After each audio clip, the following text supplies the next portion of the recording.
Te damos la bienvenida a nuestro espacio virtual de Casa de Dios. Y ahora te invitamos a escuchar un mensaje de fe y esperanza para tu corazón. Acá lo leímos recién. Potestades, principados, gobernadores, hay regiones que están gobernadas por ellos y no te puedes meter ahí. Normalmente hay droga, uno se da cuenta porque hay droga, hay robo, hay prostitución. Son zonas que evidencian en lo natural lo que gobierna en lo espiritual. Nosotros, con Marisa, vivíamos ahí en Víctor Hugo y Juan B. Justo, y en una zona, nosotros cada vez que llegamos a una casa, oramos por el lugar, o le agradecemos a Dios, y yo siempre empiezo a hacer cartografía espiritual y orar por el lugar. Lo mismo hice acá en Aedo, exactamente lo mismo. Siempre hago eso. Una situación que nos pasó fue que justo en la vereda de enfrente, nosotros sacamos a pasear el perro, a Daxo, el boxer que tenemos. Lo sacamos a pasear y la vereda de enfrente está la municipalidad ¿cómo se llama? Bueno, son casi 200 metros de una cuadra que está todo enrejado, y había un lugar donde estaban las garrafas de gas, no garrafas, sino la entrada de gas a todo ese lugar. Y toda una chapa cerrada. Así el hogar manso. ¿Cómo se llama? Es el hogar manso. El hogar manso se llama. Ahí es un lugar para... albergan mujeres en situación de calle y gente con problemas y todo eso. Y ahí se metía la verdad que no sabíamos lo que pasaba al principio, ¿no? Estábamos recién mudados. Sí, recién nos habíamos mudado, entonces estábamos apenas conociendo el barrio. Y eso era justo la vereda de enfrente. Nosotros salíamos del edificio, cruzabas y te chocabas con ese paredón y esas chapas, ¿sí? Que ahí supuestamente estaba la entrada del gas. Entonces cruzamos así y toda esa cuadra paseábamos al perro y después volvíamos. Y un día Marisa viene y me dice: Hernán, escucho... atrás de esa chapa escucho unos ruidos pero extraños. Y no puede ser un gato, puede ser una rata, puede ser una cosa. Me dice, no, pero escucho como que hay un montón de voces. Hasta el perro se dio cuenta. El perro como que no se acercaba y le llamaba la atención lo que pasaba ahí. Y pero se escucha como si fueran miles de voces al mismo tiempo. Y voces de mujeres, de hombres, de chicos gritando. Entonces yo le decía, bueno, vamos a tener... Eran distintas voces. Vamos a tenerlo en cuenta, les digo, ¿viste? Vamos a ver los ojos, porque siempre Dios nos muestra, las cosas que hay que resolver, nos muestra, ¿sí? Entonces, lo saco yo a pasear al perro también. Veo que el perro se asusta, como que queda mirando las chapas esas, y me acerco el oído, y realmente era escalofriante lo que se escuchaba. Realmente tenía que estar, el oído te molestaba. Se escuchaba como, imagínense, cientos de personas gritando al mismo momento, y se escuchaba por momentos como olas de mujeres, de repente olas de hombres, de chicos y así. Como, de risa horrible. No, una mezcla de todo un poco. Y digo, no, la verdad no sé qué habrá ahí atrás. Una cosa. Descubrimos que era un linchera que iba a la noche a dormir ahí. ¿Sí? Ahora, el aspecto del linchera era más que evidente que era una persona que necesitaba liberación a extremo, una liberación del tipo hard, dura. Pero claro, uno de los puntos que vamos a aprender, que yo no me quiero extender demasiado en esta anécdota, ¿no? Pero es que no se puede hacer liberación al que no quiere ser libre, no lo intenten. Entonces, ¿cómo se llama? Lo único que nos quedaba era dejarlo. Pero yo empecé a hacer yo no me quedo con las manos quietas en ese sentido, y empecé a hacer una guerra espiritual en oración específica por ese lugar. No iba ahí, simplemente pasaba, y si yo escuchaba, digo, todavía está, seguía. Oraba. ¿Saben cómo lo vencí? ¿Cómo se venció ese espíritu demoníaco? Permanente, la oración nunca faltó. Todos los días era parte de mi oración, oraba por el demonio que se escondía ahí adentro, no por el demonio, no por la persona, por el demonio. Me acuerdo que fue una de las oraciones, fue cantando, adorando a Dios. Y empecé a adorar a Dios, y esa adoración, no sé, no me pregunten, porque el mundo espiritual a veces es muy difícil de describir, ¿no? Pero sentía que esa adoración la apuntaba yo a ese lugar, como diciendo, Señor, santifica uno ese lugar. ¿No? Algo así, ¿sí? Al poco tiempo, un día viene ¿cómo se llama? Una empresa, tiró todo abajo, todo lo que estaba ahí, hizo todo nuevo y puso unas puertas así con candados, unos candados así grandes que no puede entrar nadie. Y se acabó el problema. hay guerras espirituales que se ganan de esa manera, no siempre es poniendo la mano y hablando sobre la persona.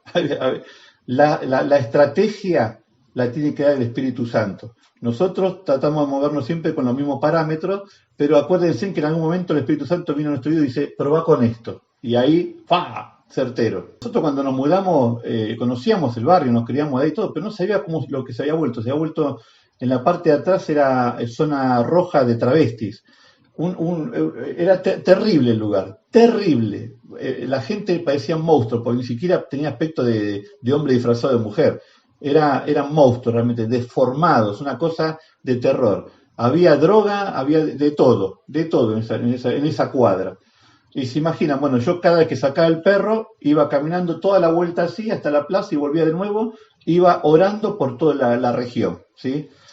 En aquel tiempo el Señor me revela, o me empezó a inquietar con la palabra sistema, que orara por el sistema que estaba gobernando todo ese lugar. Había una potestad, había una legión, algo había en lo espiritual que se evidenciaba en lo natural, y empecé a orar.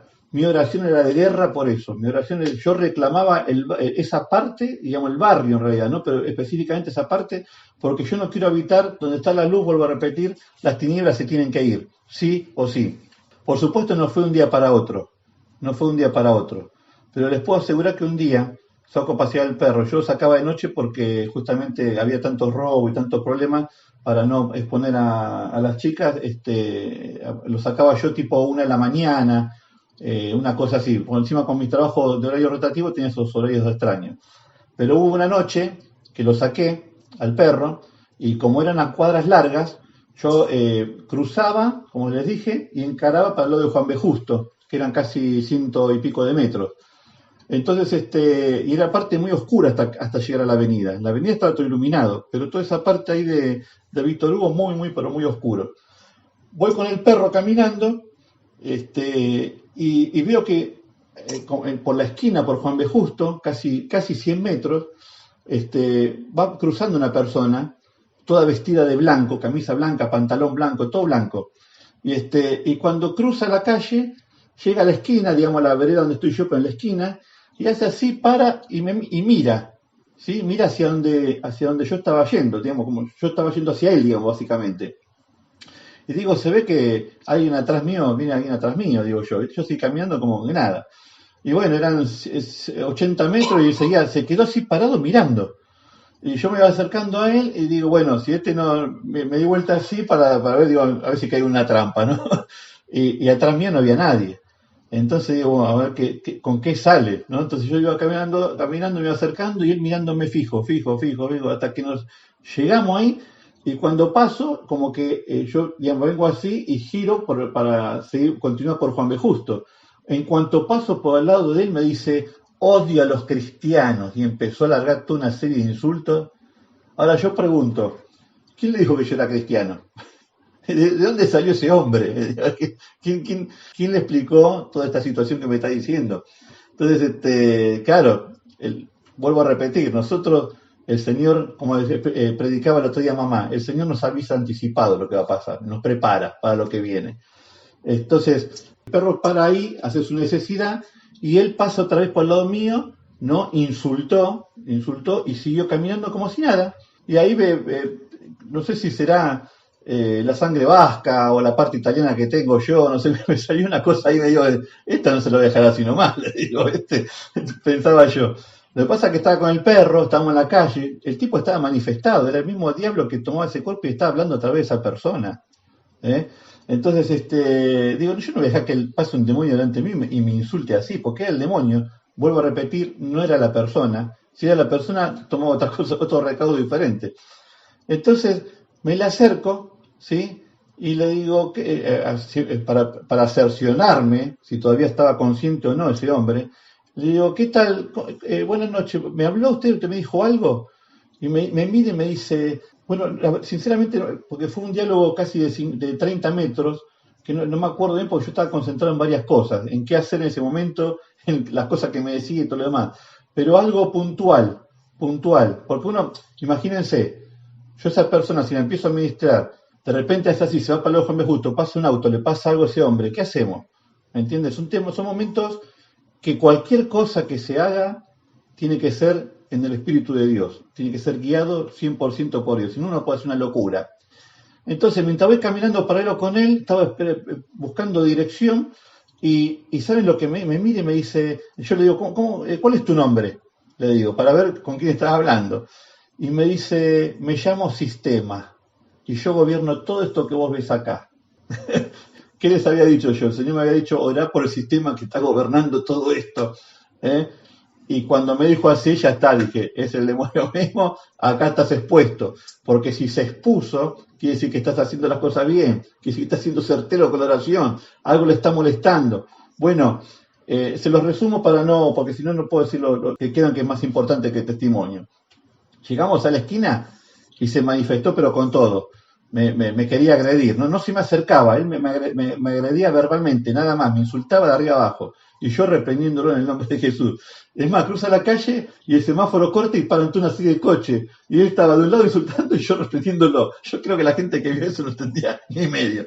Pero en un momento quiso agarrar en su momento de locura, quiso agarrar un tacho de basura de esos que están en las plazas, y hace así, y cuando va a tirar, claro, él no sabe que están todos amurados al piso, y hace así, no puede, y se frustró y agarró y se fue, se escapó.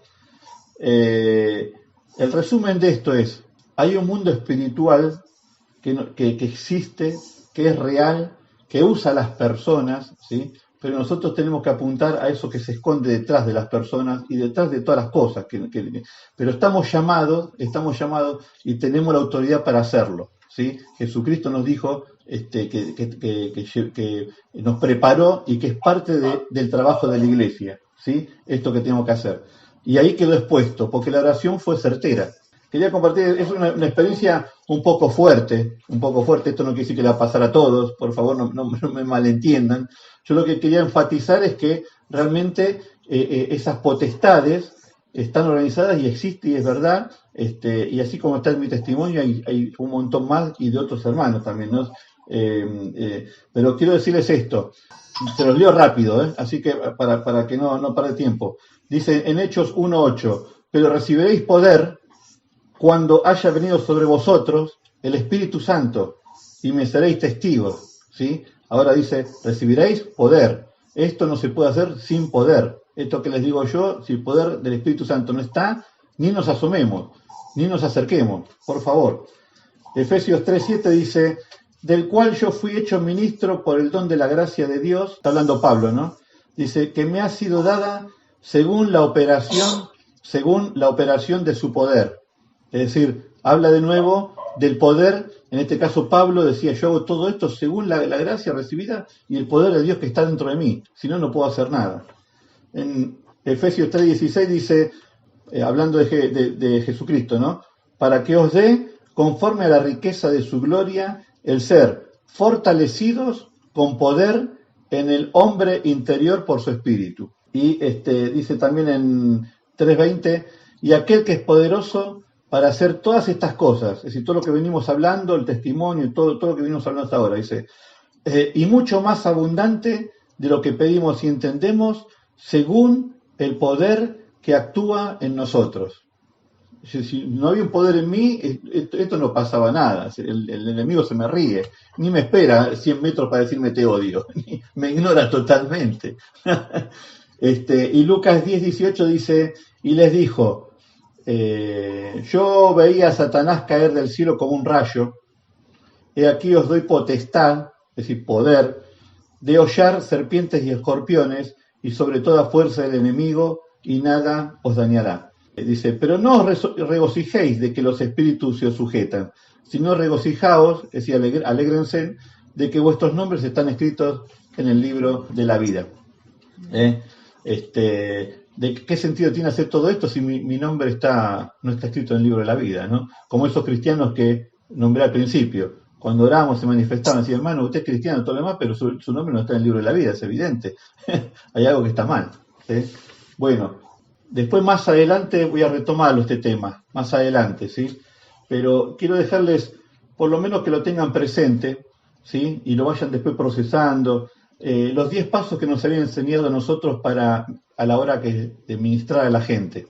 Hay varios libros que hablan de esto y en internet se llenó. Los 10 pasos, cuando dicen 10 pasos es porque los hizo Pablo Bottari. El paso número uno para hacer la administración a una persona es, primero tenemos que cerciorarnos de que la persona está manifestada de verdad, porque no todo es demonio. Hay ataques de epilepsia, de locura, hay gente que entra en pánico, en miedo, y eso no siempre son demonios. Y no tenemos que ir a reprender ahí porque hasta la gente le puede malinterpretarte y hasta enojarse con uno mismo, ¿sí? Entonces, antes de empezar a ministrar a una persona, tenemos que cerciorarnos, estar seguros de que es una posesión demoníaca y no algo natural, ¿no?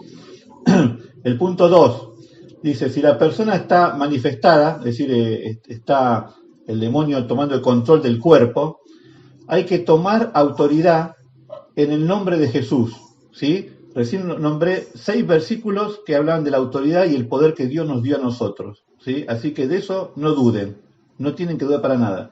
Dice, tomamos esa autoridad en el nombre de Jesús y sujetamos ese espíritu.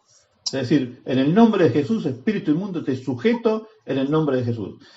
Hay gente que dice te sujeto, otros dicen te ato. Bueno, no es que la palabra mágica, ¿sí? El tema es que se entienda, el espíritu inmundo entienda lo que estamos haciendo y lo va a entender perfectamente. Pero algunos digan sujetar porque si hay una parte media consciente de la persona que está por ser liberada y escucha teatro, capaz que también hasta puede malinterpretar las palabras y decir que me van a atar y me van a pegar. Se puede imaginarse cualquier cosa. En cambio, cuando uno dice sujetate, en realidad está hablando de que aquí hay una autoridad superior a la tuya. Por eso se prefiere esa palabra. En el nombre de Jesús, espíritu inmundo, te sujeto, ¿sí? Y ahí queda sujeto. Que se está moviendo así y para. Si no para, una vez más. Si no para, otra vez más. Y si por tercera vez o cuarta vez no para, quiere decir que ya es la persona, no es el espíritu. Ahí tiene que decirle, mira, menganito, para un poco. Ya está, ya pasó. Porque si es el espíritu, se sujeta automáticamente. Después, por experiencia, es así. El tercer punto, hacer volver en sí a la persona, ¿sí? Esto es, ¿cómo se hace? Se le habla a la persona, se le dice, Marcelo, toma control de tu vida ahora, de tu cuerpo ahora, de tu cuerpo y de tu mente. Juancito, el nombre que sea, en el nombre de Jesús, toma control de tu cuerpo y de tu mente ahora. Y ahí tiene que la persona empieza a reaccionar, empieza a abrir los ojos así, pero obedecen. Eso es una cosa que al principio te admira, después ya uno lo hace medio como de taquito, porque siempre funciona, no falla. Pero al principio uno se admira la eficiencia de todo esto que les digo. Y les vuelvo a repetir que es por los años de experiencia, nada más, de gente que ya estuvo muchos años haciéndolo. El cuarto punto, preguntarle a la persona si desea ser libre. Ves que siempre está el respeto hacia la persona. Es primordial esto, porque acá lo de valor es la persona. No es yo saqué un demonio y poner una estrellita más, anotarme una en mis trofeos. Acá el valor fundamental es la persona que tiene que ser libre, que estamos buscando para que sea libertada. Y por eso necesita el máximo de respeto, el mejor de los tratos, ¿sí? Entonces, y aún para ser salva. Si Dios la respeta, ¿cómo no la vamos a respetar nosotros? Entonces tenemos que preguntarle a la persona si quiere ser libre, si entendió lo que le pasó. Digo, ¿entendiste lo que te pasó? ¿Sabés lo que te pasó? Le digo, ¿viste? Entonces, según lo que él me responde, yo le termino de ajustar y ahí continuamos. Le digo, vos necesitas ser libre, tenés un problema espiritual que tiene que ser resuelto, ¿sí? El quinto punto, si la persona está de acuerdo con ser liberada, presentarle el plan de salvación e invitarla a que acepte a Jesucristo, ¿sí? En cuanto nos da el ok, automáticamente presentarle a Jesucristo como Salvador. La persona acepta a Jesús como Salvador, tiene que ser limpia de sus pecados, ¿sí? Y ya ese corazón ya automáticamente pasa al reino de Dios. La autoridad empieza a tener el reino de Dios, ¿sí? Ya no es más del reino de las tinieblas. Y el punto número 6, empezar a hablar con la persona, dice, indagar en qué áreas de la vida de la persona, ¿sí?, ha quedado atada o permitió que ese espíritu, puede ser un espíritu que se le metió dentro del cuerpo o puede ser uno que realmente lo maneja de afuera, externamente. Es decir, por eso les digo, es un tema muy amplio, pero vamos a hablar en líneas generales, ¿sí? Se habla se indaga en la persona qué áreas de su vida comprometió con el mundo de las tinieblas, ¿sí? Y lo terminó atando. Pues sabemos que la consecuencia y el fruto es el pecado, ¿sí? Pero cuando uno va indagando, se indaga a la persona, se le hace las preguntas en estas 3 áreas específicas, ¿sí? En el cuerpo, en el alma y en el espíritu. En esas 3 partes se le hace pregunta. Por ejemplo, todo lo que es referente al cuerpo tiene que ver con ligaduras o actos sexuales que están fuera del orden de Dios, ¿sí? El sexo no es pecado, ¿sí? Pero el sexo fuera del orden de Dios sí es pecado. Y eso ata y compromete a la persona en lo físico, en su cuerpo. Con su cuerpo le da la autoridad al enemigo. Y ni hablar no solo el acto en sí de pecado, sino aparte de con quién lo hace. Porque todo lo que la otra persona espiritualmente tiene se pasa, ¿sí? Quedan ligadas. Dice la Biblia, serán una sola carne. Cuando dices de 2 pasa 1, quiere decir que lo que tenía otra persona te lo pasó a vos y vos le pasaste a otra persona lo que tenías. Dice también significado de los tatuajes. Hay tatuajes que se hacen en los cuerpos, que hay gente que se compromete y decir, hay compromisos a través de los dibujos que se hacen en los tatuajes, ¿sí? Hay que indagar acerca de a qué lo llevó a hacer ese tatuaje. El tatuaje en sí no es que te lleva al infierno, pero ¿qué significado puede haber oculto? Al igual que las cosas que cuelgan en los cuerpos. Hay cosas que capaz que están consagradas o comprometidas al mundo espiritual para que traigan suerte, para que le traigan protección, para que les abra camino, como suelen decirse. Bueno, todas esas cosas que están en el cuerpo o acompañan a la parte del cuerpo, tienen que estar renunciadas, ¿sí? ¿Por qué tantos detalles? Porque a veces la gente, cuando uno le dice, ¿tenés idea qué fue lo que te llevó a esto? Si tuviste algún tipo de compromiso, la gente a veces no tiene idea de nada. Normalmente están que dicen, mira, la verdad que hice tanta cosa que no sé por dónde empezar. Y entonces uno tiene que filtrar el grueso. Y esto es un poquito un pantallazo muy, muy grueso que estamos dando nosotros hoy, ¿sí? Amuletos no solo colgando el cuerpo, sino que tienen, qué sé yo, arriba un mueble. Pero cosas que son consagradas y que tienen un significado espiritual, ¿sí? Es más, las cintas rojas, ¿vieron las cintas rojas que se ponen la gente contra la envidia, contra que te hagan el ojeo, ¿cómo llaman?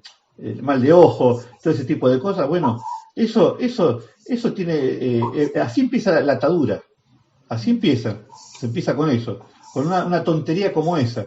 Pero el problema es el significado y la potencia que le damos nosotros, ¿sí? Y hay más cosas, ¿no? Pero termino acá, que me parece fundamental nombrarlo, el aborto. Se ministra mucha gente con el aborto en sí, es el fruto, es el fruto del pecado, es el final. Pero hay que ver qué es lo que lo llevó a eso, porque el aborto no es otra cosa, permítame decirlo así, es asesinar a un bebé en el vientre de la madre, ¿sí? Que sea aceptado o no sea aceptado, es un tema de discusión, lo discutimos todo día, es otro tema, pero no deja de ser un asesinato. ¿Y qué es lo que te lleva a asesinar? No es natural, no está dentro del orden de lo establecido por Dios. Entonces, y realmente estas son las liberaciones más fuertes que hemos encontrado, las personas que han abortado. Y no hablo solamente de las mujeres, el hombre también participa en forma directa con la mujer, porque el consentimiento ya es como si lo hubiera hecho él. Y a veces es al revés, la mujer lo quiere tener y el hombre la obliga a abortar. Entonces, acá es de dos, ¿eh? El único milagro que fue de uno, que quedó concebida la mujer, fue por Jesucristo. Después siempre se necesitan 2 personas. Así que por lo tanto hay 2 responsables. El tema del alma.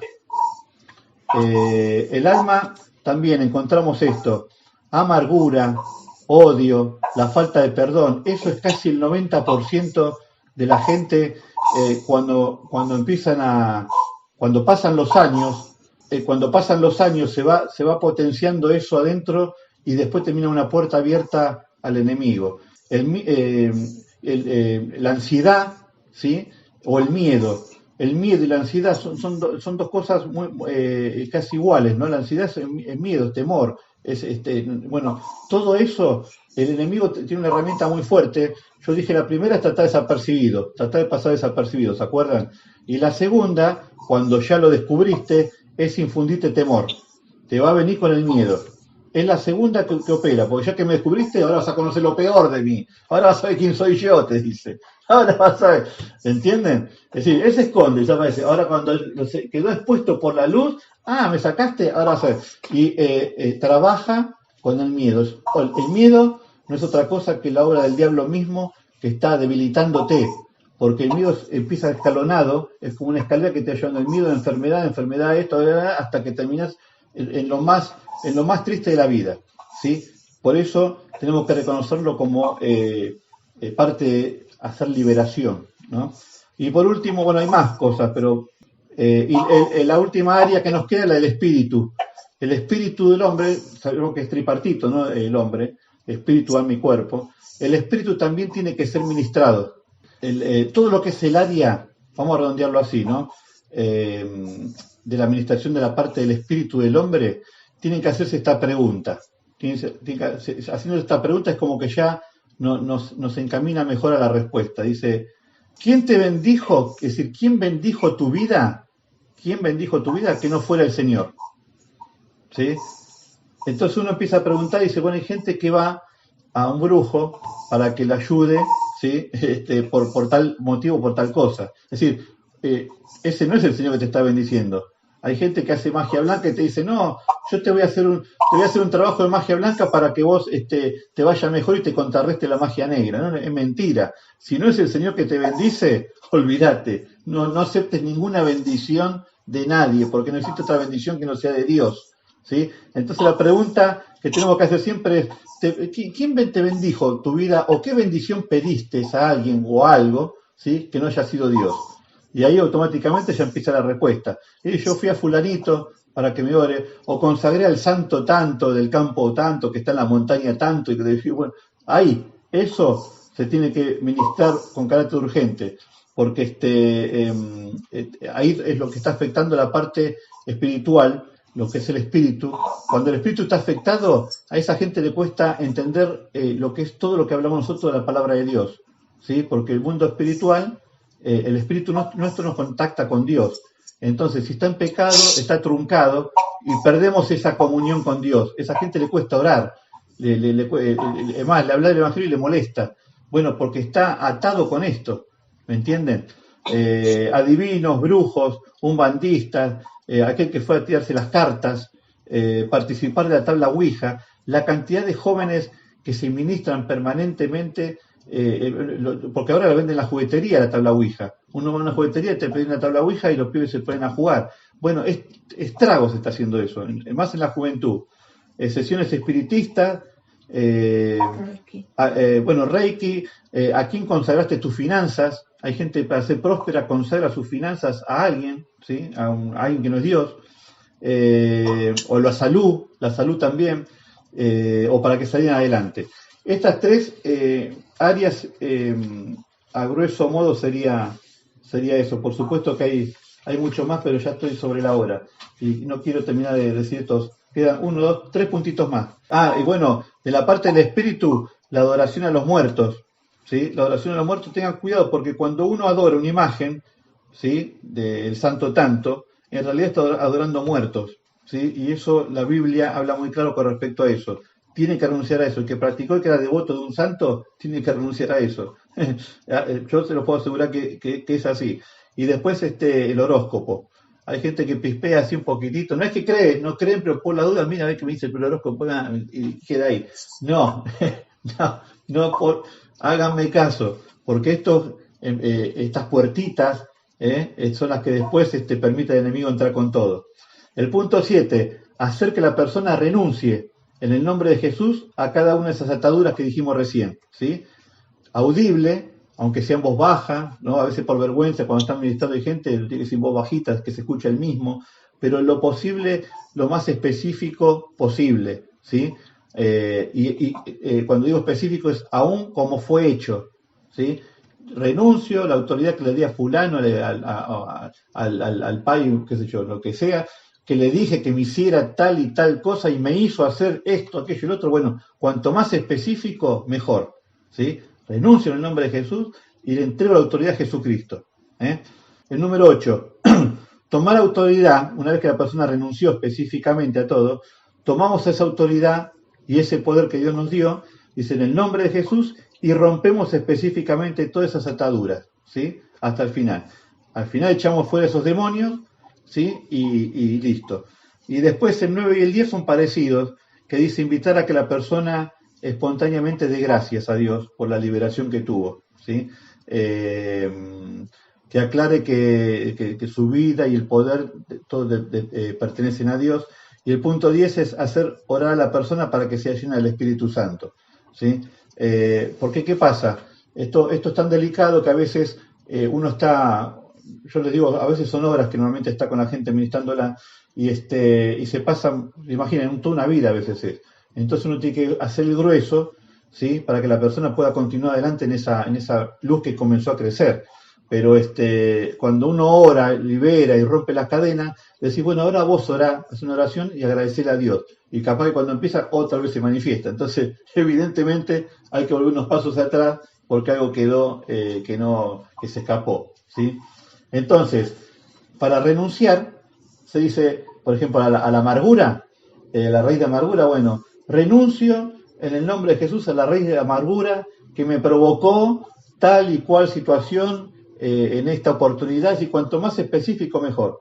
Ligadura sexual, lo mismo. Renuncio en el nombre de Jesús a haberme ligado sexualmente, unido sexualmente a fulano, si pueden el nombre, así, tal día, por tal motivo, y me arrepiento, bueno, fulano, mengana, como sea.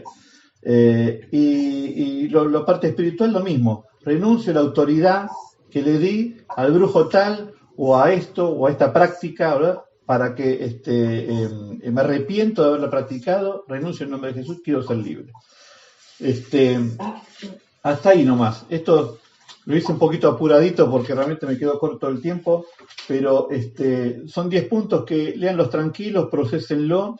Creo que es una herramienta muy poderosa y hay mucho más para hablar que más adelante lo vamos a hacer. Ninguno puede entrar en la casa de un hombre fuerte y saquear sus bienes sin antes no lo ata, y entonces podrá saquear su casa. ¿Qué quiere decir con esto? Que cada persona, Jesús lo dijo en parábola para que lo entendamos, ¿no? Que cada persona es como una casa, ¿sí? Y hay gente que viene con estos problemas espirituales, a ese problema espiritual lo llama el hombre fuerte, que habita ahí y tomó dominio de esa persona. Bueno, ¿cómo uno puede sacar a ese hombre fuerte si el que está afuera no es más fuerte que el que está dentro? En Cristo es más fuerte Cristo, entonces viene y se lo saca. Pero como es un tema de autoridad y siempre de respeto, Dios respeta al hombre, respeta su decisión, no puede este poder que es superior sacarlo hasta que la persona dice, quiero ser libre. Cuando dice quiero ser libre, es como que la persona agarra la llave de la casa y dice, tómela usted, a partir de ahora usted es la autoridad. Ya no es el que está acá habitando, el inquilino, ahora es usted. Y esa decisión, recién a partir de ahí comienza la liberación de la persona. Me gustaría orar con ustedes